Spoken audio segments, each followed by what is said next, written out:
नमस्कार। प्रस्तुत है आज का चिंतन। दृढ़ अर्थों में साधना एक धार्मिक या आध्यात्मिक प्रक्रिया है जिसकी विभिन्न धर्म संप्रदायों में अलग अलग मान्यताएं हैं। हिंदू धर्म में यम नियम, आसन और प्राणायाम को बहिरंग तथा प्रत्याहार, धारणा, ध्यान और समाधि को अंतरंग साधना सोपान के रूप में स्वीकार किया गया है। जैनागमों में अनशन, अनुदारता, भिक्षाचर्या, वृत्ति संकोच, रस परित्याग, काय क्लेश और निर्विकारता को बहिरंग साधना की तथा प्रायश्चित, विनय, सेवा, परिचर्या, स्वाध्याय, ध्यान एवं कायोत्सर्ग को अंतरंग साधना अर्थात तप की संज्ञा दी गई है। बौद्ध धर्म में स्वपीड़न और परपीड़न विरहित तप को श्रेष्ठ माना गया है, परंतु साधना या तप कोई जड़ प्रक्रिया नहीं है जिसको नियमोपनियमों के शिकंजे में कस दिया जाए। वह एक गत्यात्मक प्रक्रिया है जिसका अनुगमन बदलती हुई जीवन परिस्थितियों के साथ व्यावहारिक धरातल पर होना आवश्यक है। साधना केवल धार्मिक कर्मकांड सापेक्ष क्रिया मात्र नहीं है, उसको यह रूप देकर धर्माचार्यों ने मानव मात्र को एक संकुचित दायरे में बंद कर दिया है। गृह त्यागी, विरत और सन्यासी महाप्राण मनीषियों के आचार आदर्श का मान बिंदु ही स्थापित कर सकते हैं, परंतु लोक धर्म का रूप नहीं ले सकते। आज धर्म के नाम पर नई पीढ़ी नाक भौं सिकोड़ती है, उसका दोष किस पर है? जो धर्म या साधना पथ लौकिक जीवन के बदलते आश्रमों के साथ अपने को गत्यात्मक नहीं बनाए रख सकता, वह जनजीवन के लिए व्यवहारिक नहीं बन सकता। जन समाज में अधिकांश संख्या तो गृहस्थों की है और जो नामधारी साधु सन्यासी हैं उनमें से भी अधिकांश प्रच्छन्न गृहस्थ ही हैं। फिर यम नियम, आसन, प्राणायाम, ध्यान, धारणा, समाधि की कठोर प्रक्रिया में से गुजरने की अपेक्षा किससे की जा रही है? साधना वेश में नहीं है, साधना क्रियाकांडों में भी नहीं है। साधना दिखावे के लिए नहीं की जाती, साधना परंपराओं को चलाने के लिए नहीं की जाती, साधना दुनिया को उपदेश बघारने के लिए भी नहीं की जाती। आज भारत में तथाकथित साधकों की भरमार है, फिर भी साधकों और उनके संपर्क में रहने वाले व्यक्ति से ऐसा वातावरण तैयार नहीं हुआ है जैसा कि एक साधना निष्ठ व्यक्ति के संपर्क में और सहवास से होना चाहिए। साधना वह होती है जहाँ का वातावरण आनंद और प्रेममय बन जाता है।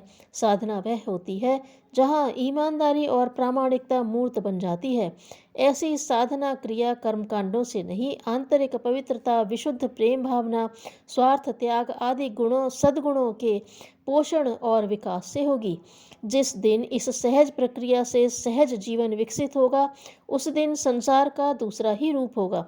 आवश्यकता है साधना के नाम पर पलने वाले भ्रमों में न उलझकर व्यक्ति जीवन की प्रत्येक प्रवृत्ति को साधनामय बनाए, फिर देखे उसका समाज और संसार पर क्या सुखद परिणाम होता है। आज अपेक्षा है उस साधना की जिसका वर्णन संत कबीरदास जी के एक पद में किया गया है, साधो सहज समाधि भली। इस पद में कबीर ने नाम समाधि का लिया है, पर वह एक संपूर्ण जीवन साधना का दर्शन है। उन्होंने सारा जीवन दर्शन ही क्रांतिकारी ढंग से प्रस्तुत कर दिया है।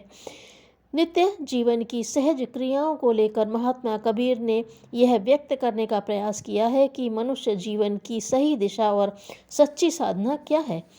जीवन अनेक मुखी होता है और विकास के रास्ते भी अनगिनत हैं। मनुष्य सबको तो आत्मसात कर नहीं पाता, अतः वह कोई एक मार्ग पकड़ता है और उसी के द्वारा अपने जीवन को उन्नत बनाना चाहता है। कोई भक्ति का मार्ग चुनता है, कोई धर्म मार्ग की ओर अग्रसर होता है और कोई ज्ञान योग की तरफ उन्मुख होता है। विश्व में अनेक धर्म पंथ हैं और उनके अपने अपने सिद्धांत तथा तौर तरीके हैं, और वे सब इसलिए हैं कि उनके द्वारा स्वयं व्यक्ति का, समाज का और अंततः विश्व का कल्याण हो, दुख मिटे। सदियों से सबकी अपनी अपनी परंपराएं चली आ रही हैं। श्रद्धा और आस्था पूर्वक लोग उन परंपराओं पर चलते आ रहे हैं, उनको जीवन में उतारने का प्रयत्न कर रहे हैं। जिन महापुरुषों ने जीवन और जगत की रीति को अंतःचक्षुओं से देखा, उन्होंने देश काल परिस्थितियों को ध्यान में रखकर युगानुरूप मार्ग निर्धारित किया और वही कालांतर में धर्म बन गया। वही विशिष्ट साधना का पक्ष भी बन गया। साधना शब्द अपने आप में कोई अर्थ नहीं रखता, हमने उसमें अपना अर्थ आरोपित कर दिया है, यह अलग बात है। लेकिन शुद्ध रूप में साधना अर्थ से, शब्द अर्थ से परे है। अर्थ उसमें तब आता है जब कोई लक्ष्य, उद्देश्य, क्रिया प्रकट होती है। एक आध्यात्मिक संत की क्रिया भी साधना है और विज्ञान के क्षेत्र में अंतरिक्ष यात्री की क्रियाएं भी साधना है। एक माँ अपने बेटों के लिए, परिवार के लिए रसोई बनाती है, यह भी साधना है। इस साधना का मूल्य यूँ पता नहीं चलता, लेकिन जब कभी अनसधे हाथों को चौके चूल्हे की शरण में जाना पड़ता है, तब पता चलता है कि यह कितनी बड़ी साधना है। सब प्रकार की कलाओं की सिद्धि के लिए साधना करनी पड़ती है, अर्थात एकाग्रता पूर्वक अभ्यास करना पड़ता है। परस्पर व्यवहार को सभ्य या समाज मान्य बनाने के लिए बचपन से ही संस्कारों द्वारा साधना करनी पड़ती है। प्रेम, उदारता, सेवा भावना आदि गुणों के लिए भी निरंतर साधना करनी पड़ती है। व्यापार व्यवसाय में भी सैकड़ों ऐसी बातें हैं जो बिना अभ्यास के और बिना परिश्रम के साध्य नहीं होती। इसमें भी साधना की आवश्यकता होती है। मतलब यह है कि साधना का कोई एक प्रकार या नियम नहीं है और वह प्रत्येक व्यक्ति के लिए अलग अलग भी हो सकती है। गांधी जी ने कहा था कि मेरा जीवन ही सत्य की साधना में बीत रहा है। वे जीवन भर सत्य के प्रयोग करते रहे। उनकी हर प्रवृत्ति के पीछे सत्य का आग्रह रहा करता था। महात्मा कबीर ने अपने पद में यही बात कही है। उन्होंने जब देखा कि लोग अमुक अमुक क्रियाओं या परंपराओं को ही धर्म, कार्य या साधना मानते हैं और उतना सा करके समझते हैं कि वे साधक बन गए, तो उन्होंने मशाल हाथ में लेकर साधना मार्ग को प्रकाशित किया, लोगों की आंखें खोलने का प्रयास किया कि हमारी वे सारी क्रियाएं धर्म क्रियाएं हैं, साधनाएं हैं, जो हम सवेरे उठने से लेकर रात को सोने तक और निद्रा में भी करते हैं। साधना को सिद्धि का रूप तभी प्राप्त होता है जब वह साधना सहज हो जाती है। कबीर कहते हैं, मेरा चलना ही प्रभु की परिक्रमा है, मेरा कुछ भी करना सेवा ही है, मेरा सोना ही दंडवत है, जो कुछ बोलता हूँ वही जप है, जो सुनता हूँ वही स्मरण है, और खुली आंखों से जो कुछ देखता हूँ वही प्रभु का सुंदर रूप है।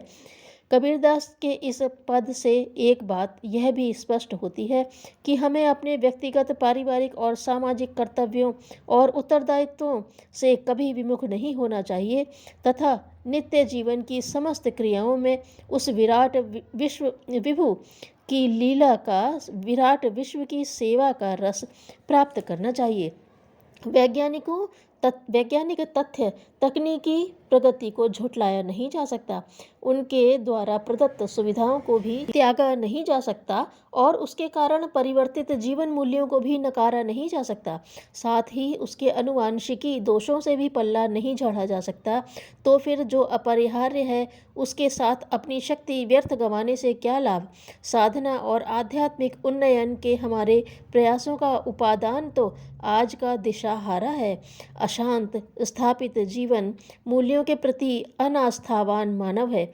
हम उसी को समेटे सहेंगे, उसे साधना और तप की नई दिशा दें, तभी तो कुछ काम बने, बाकी तो थोती सिद्धांत चर्चा ही होगी।